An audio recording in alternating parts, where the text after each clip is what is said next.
솔로몬이 죽고 난 뒤에 이스라엘은 두 개의 나라로 쪼개지고 말았습니다.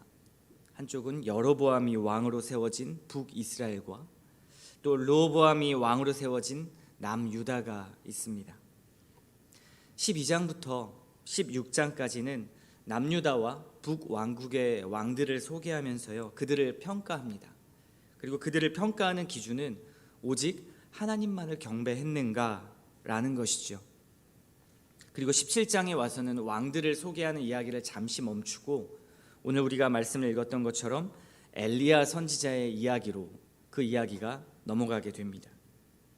엘리야는 북왕국의 선지자였습니다. 그 이름의 뜻은 여호와가 하나님이시다라는 그 이름의 뜻을 가지고 있습니다. 진정한 이스라엘의 하나님이 누구신지를 선포해야 하는 그 이름과 사명을 가진 엘리야, 그는요 18장에서 그 유명한 전투 갈멜산 전투에서 그 절정의 이름값을 하게 되는 것을 확인할 수 있습니다. 굉장히 흥미로운 것은요 17장에서 엘리야가 아합 왕에게 도전하는 내용입니다. 16장 말미에서 오므리 왕을 소개할 때요 25절에서 이렇게 말씀합니다. 여호와 보시기에 악을 행하되 그 전에 모든 사람보다 더욱 악하게 행하여. 오므리 왕은 역대 왕 중에서 가장 악한 왕이라고 소개하고 있습니다. 그런데 오므리의 아들 아합 왕을 소개할 때도 동일하게 그러한 내용으로 30절에 소개를 하고 있고요. 그리고 33절에 와서는 그 이전에 이스라엘의 모든 왕보다 심히 이스라엘 하나님 여호와를 노하시게 하였더라 라고 한 번 더 아합 왕이 얼마나 악한지를 강조하고 있습니다. 아합은 불순종의 아이콘이었습니다. 아합은 특히 엣바알의 딸 이세벨을 아내로 삼았고 또 바알 신을 섬겼고 거기에다가 아세라 상까지 섬겨서 하나님을 진노하게 만들었던 그러한 왕이라고 소개하고 있죠. 특히 이세벨이 그 아합 위에서 조정하면서 더욱 하나님의 진노를 불러일으켰는데요. 그 이세벨의 아버지 이름 엣바알이란 그 이름은 바알은 살아있다라는 엘리야와는 정반대의 이름을 가지고 있었습니다. 그런 바알을 섬기고 있는 그들에게 아합 왕에게 이세벨에게 찾아가서 지금 엘리야가 말하는 것입니다. 진정한 여호와 하나님이 우리가 믿는 이스라엘의 하나님이다 라고 말하는 것이죠. 아합 왕은 그리고 이세벨은 하나님을 진정한 왕으로 섬기지 않았습니다. 그래서 여기서 엘리야의 도전은 대단한 것입니다. 1절에 보면 엘리야는 아합 왕에게 이렇게 선포하죠. 내가 섬기는 이스라엘의 하나님이 여호와께서 살아계심을 두고 맹세하노니 내 말이 없으면 수년 동안 비도 이슬도 있지 아니하리라. 이스라엘은 1년이 건기와 우기로 나뉩니다. 그중 이른 비에 속하는 10월과 11월 그리고 늦은 비에 속하는 3월과 4월은 이스라엘의 농사에 있어서 굉장히 중요한 요소였습니다. 그런데 엘리야가요 가뭄을 선포한 것입니다. 성경에서 가뭄은 하나님의 심판을 상징합니다. 그래서 신명기 11장 17절에서 이렇게 말씀하셨습니다. 너희는 스스로 삼가라 두렵건대 마음에 미혹하여 돌이켜 다른 신들을 섬기며 그것에게 절함으로 여호와께서 너희에게 진노하사 하늘을 닫아 비를 내리지 아니하여 땅이 소산을 내지 않게 하심으로 너희가 여호와께서 주신 아름다운 땅에서 속히 멸망할까 하노라. 가뭄은 하나님의 심판을 선고하는 것입니다. 엘리야가 아합 왕에게 찾아가 이 가뭄을 선포했다는 것 정말 의미심장한 일입니다. 왜 그럴까요? 아합 왕과 이세벨이 섬겼던 그 바알에 가진 뜻이 다산의 신, 천둥의 신이었기 때문입니다. 이 신들은 땅의 생산력 그리고 가축의 번식력 그리고 하늘에서 내리는 비와 부요함을 주관하는 그러한 신들이었기 때문입니다. 그러한 신들을 섬기고 있는 아합 왕에게 가서 엘리야는 가뭄을 선포한 것이죠. 그들이 믿고 있는 가짜 신에게 도전하고 있는 것입니다. 이렇게 말하는 것입니다. 너희의 신들은 무능하다. 오직 하나님만이 살아계시기 때문에 내 말이 없으면 수년 동안 너의 신들의 무력함을 보게 될 것이다 라고 직설적으로 선포하는 것입니다. 이스라엘이 그토록 우상을 섬겼던 이유 무엇입니까? 곧 먹고 사는 문제를 해결해주는 이용 가능한 신이 늘 그들에게 필요했습니다. 하지만 엘리야는 오직 하나님만이 진정한 신이라고 선포하면서 결코 집중해야 될 문제는 너희들의 생존의 방법이 아니라 생명의 주인을 신뢰해야 한다는 사실을 선포하고 있는 것입니다. 그리고 그 생명의 주인이 하나님이시다라는 것을 지금 아합 왕에게 선포하고 있는 것이죠. 이후에 이어지는 본문은 쫓겨간 엘리야에게 까마귀를 통해 먹이시고 그리고 먹을 것 없는 가난한 사르밧 과부의 헌신을 통해서 보이시는 그 메시지는 생명의 주인이 누구이신가를 드러내는 그런 예화와 같은 본문입니다. 이스라엘은 실패했지만 엘리야와 사르밧 과부를 통해서 하나님께서 먹이시는 그 주체, 어디서부터 그 먹을 양식이 공급되는가를 보여주고 있는 본문입니다. 하나님의 입장에서 보면 하나님께서 떡과 고기를 통해 이 먹이시는 장면, 그리고 사르밧 과부에게 보내셔서 음식을 공급받게 하시는 이 장면은 너무나 우리에게 하나님의 도우심의 역사로 은혜로 다가오는 본문입니다.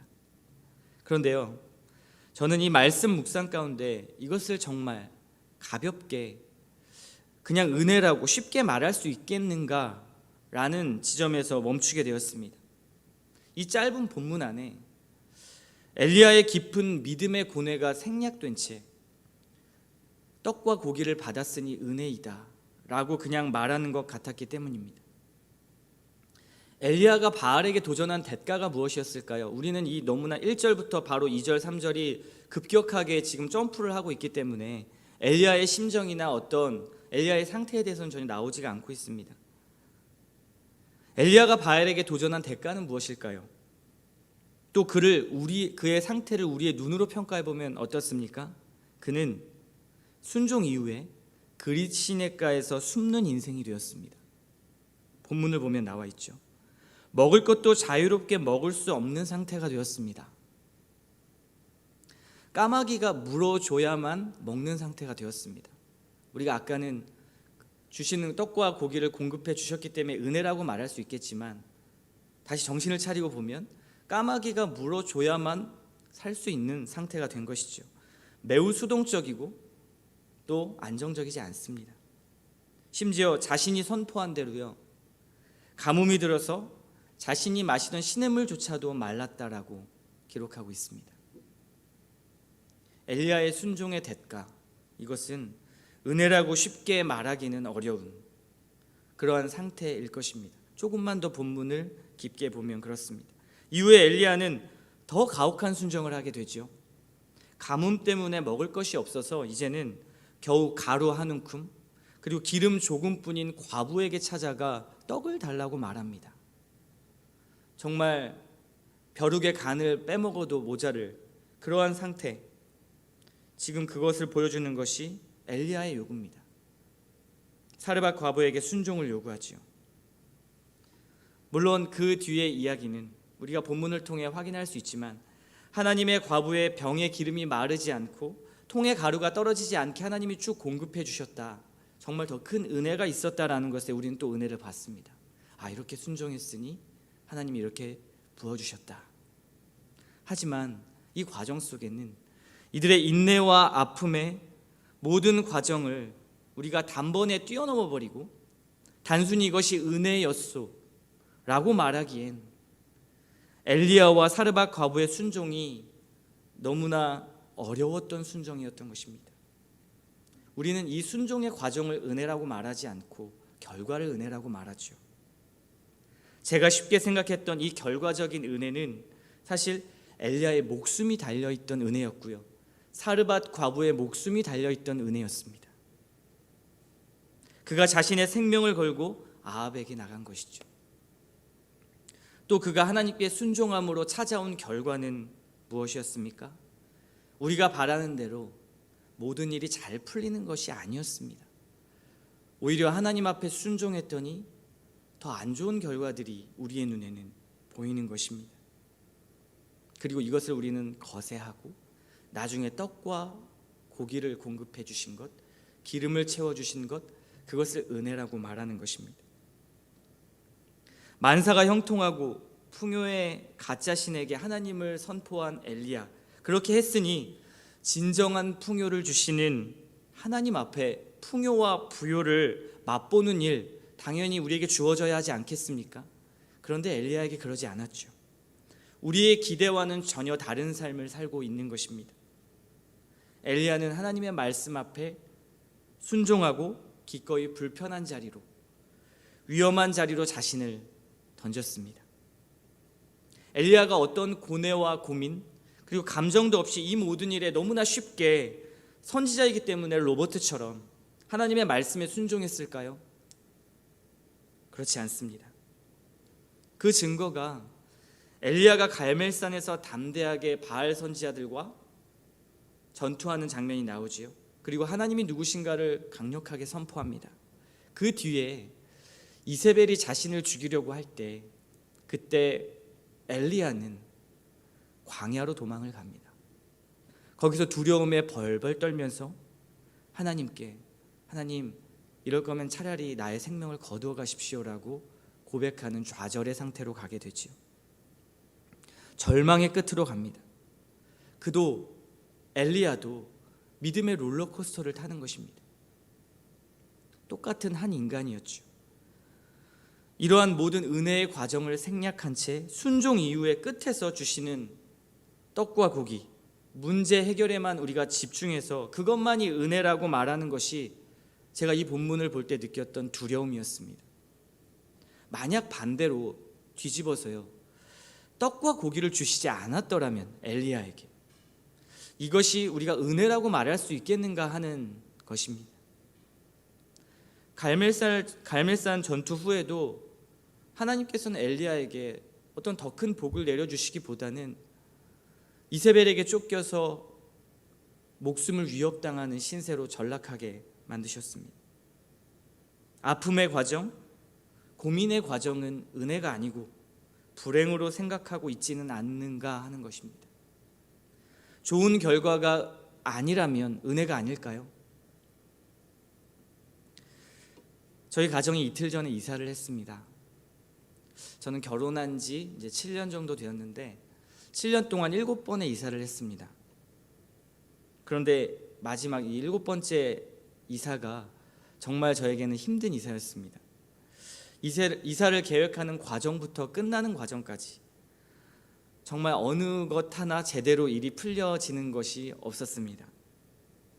그때마다 조금 일이 잘 풀리면 늘 기도하면서 이건 하나님의 은혜야 라고 고백하고, 그리고 몇 시간 뒤에 일이 풀려지지 않으면 또 불평과 불만을 하고 있는 저를 보았습니다.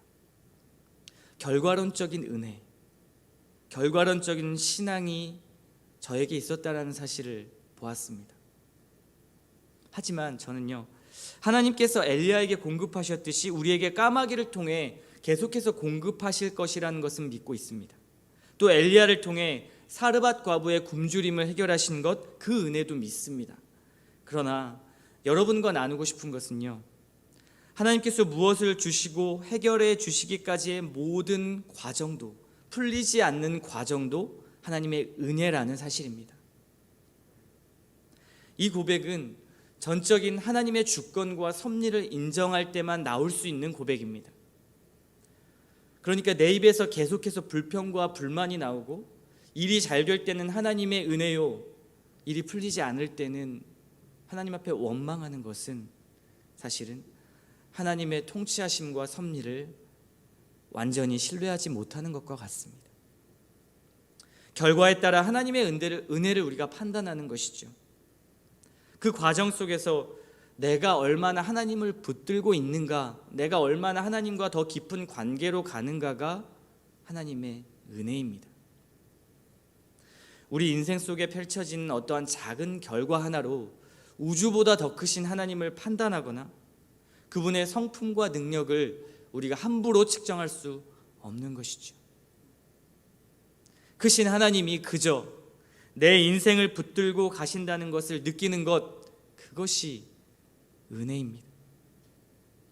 그렇다면 지금 하나님 앞에 우리가 순종함으로 아프고 찢어지고 상한 나의 마음과 육체들이 결코 불행이라고 말하고 또 이후에 얻은 결과만이 은혜라고 말하지 않을 것입니다. 그렇지 않습니까? 그 근거가 어디에 있을까요? 여러분이 믿는 하나님의 존재의 특성 때문입니다. 이 모든 과정까지도 예비하시는 하나님의 선하신 성품, 우리와는 질적으로 차이가 있는, 우리와는 비교할 수 없는, 우리의 생각과는 너무나 하늘과 땅 차이가 나시는 그 하나님께서 우리를 주관하고 계시다는 사실입니다. 오늘 본문을 통해서 엘리야가 받은 공급, 사르밧 과부의 순종으로 그녀의 생명을 유지할 음식을 얻은 것도 모두 하나님의 은혜라는 것 사실입니다. 그 결과도 너무나 중요한 은혜입니다. 분명히 본문은 당시에 이 말씀을 듣고 있을 1차 청중들에게도 생존을 책임지시는 참신, 진짜 하나님은 여호와 하나님이다 라는 것을 선포하고 있습니다. 그와 더불어서 그 참신은 먹을 것을 해결해 주는 이용 가능한 신이 아니라 당장에 먹을 것을 주지 않아도 너희들의 인생 전체를 은혜 가운데 신실하게 이끄시는, 그리고 생명을 공급하는, 경배와 찬송을 받으시기에 합당한 유일한 신이다라는 것도 함께 선포하고 있는 것입니다. 내 아들 내 딸로 삼으신 그 하나님에게 우리의 좋은 결과만이 은혜로 평가될 수 없습니다. 우리의 아픔, 우리의 순종이 낳는 고단함조차도 하나님의 사랑, 하나님의 은혜로부터 비껴갈 수 없는 것입니다. 나의 삶이 지금 아프고 이해할 수 없고 성장하지 못하고 또 퇴락해 가는 것처럼 느낄 수 있습니다. 하나님이 부재한 것 같은 고통을 겪고 있는 분이 계실지도 모르겠습니다.